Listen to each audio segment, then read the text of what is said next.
Republican Congressman Drew Ferguson of Georgia. Congressman, nice to have you here.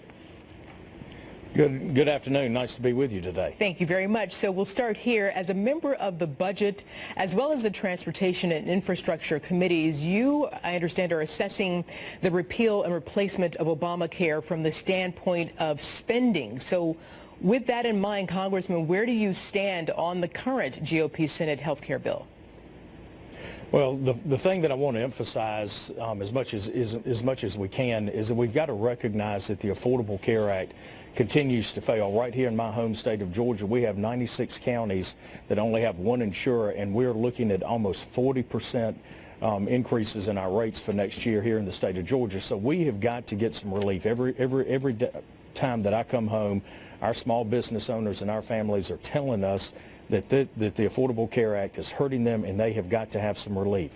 And so what we're looking for, we are looking for bills to come from the Senate that repeal the taxes in Obamacare and do things to shore up the safety net system in Medicaid. And I believe that the House bill did that, and that's what we support. And of course, you know, the Senate bill, sir, would trim $772 billion in federal Medicaid funding over a decade. What do you say to the millions of Americans who would lose health care coverage as a result of that, those deep cuts to federal Medicaid funding?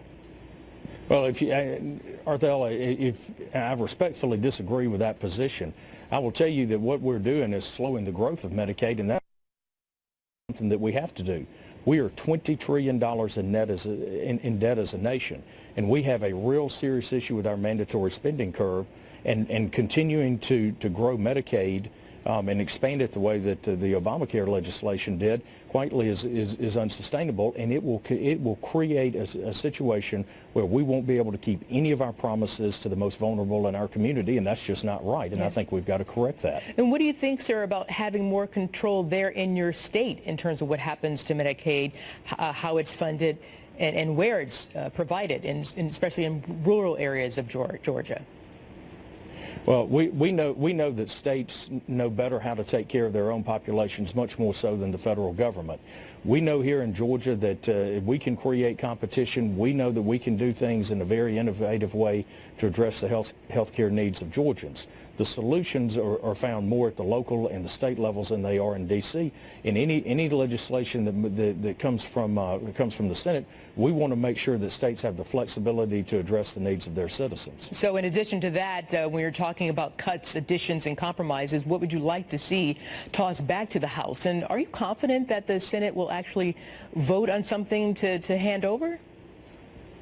What I want to see coming from the Senate is something very close to what we had in the House, which repeals a $1.2 trillion worth of taxes and goes through and does a significant reduction in Medicaid funding, which is something that's important to do not only from a budget standpoint, but quite candidly, it's a right step in restoring the dignity of work to so many people that are trapped in a cycle of poverty.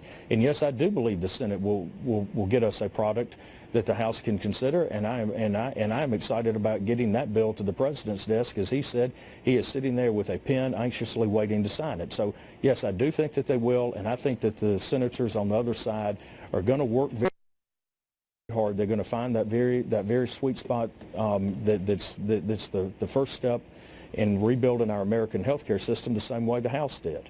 Now, if there is not a resolution at this point in terms of health care, is there a clear road for Congress to begin to tackle infrastructure, not to mention tax reform, without health care first being checked off? Well, I'm optimistic that the Senate will get us a bill. They're going to work very, very hard.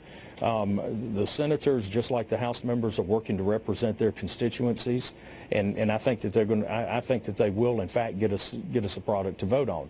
That will, of course, lead to the very, very important topic of tax reform. We've got to grow our American economy. We've got to get past this 1.9% GDP growth that we've seen for the last several years, and we have got to put Americans back to work. People want to go to work, and we're going to do things in tax reform that make this the most competitive place on the planet to do business. Right now, our current tax code does everything it can to transfer wealth from the United States to other places in the world. We need to create fairness for our business community so that we can see job and wage growth, and we can begin to balance some of the trade issues that we've seen throughout the world. I can imagine some people at home clapping to what you just said just now, Congressman. Let me ask you this, though. You know there's no vote in the Senate this week on a floor debate on health care. From the viewpoint of the GOP House, how is repealing and replacing Obamacare looking? Well, first of all, as you know, Senator McCain had surgery this morning, and Leader McConnell decided to delay the health care vote. Right. Our prayers are with the senator as he recovers from surgery. Yes. I think what that does in the House is it's given us time to continue to work on some really important issues outside of health care. As you mentioned, we have tax reform. We're doing major work on infrastructure. We've got an amazing bill coming through transportation and infrastructure that looks at a new way of doing air traffic control in the nation. We've got real work to do on education, and really working to create an educational environment that prepares the workforce for the 21st century job market. And so there's a lot of work yet to be done, and the Senate's going to have to continue to work, and hopefully they can catch up to the good work that's been done in the House. And is bipartisan support crucial to get all that work done, sir?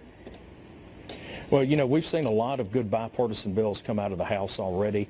One of them was the reauthorization of the Perkins CTE program, which bolstered technical college. You see a lot of really positive work being done in the area of Veterans Affairs and Veterans Health Care. Very strong bipartisan efforts there.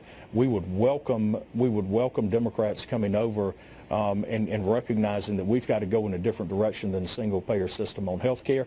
And I believe that Democrats will come on board with tax reform, because I can tell you one thing that we don't have is we don't have a single person coming up to us, Republican or Democrat, begging us to save our current tax code. We all know that it's broken, and we all know that it's got to get reformed. Congressman Ferguson, very nice to talk to you, and good luck with everything.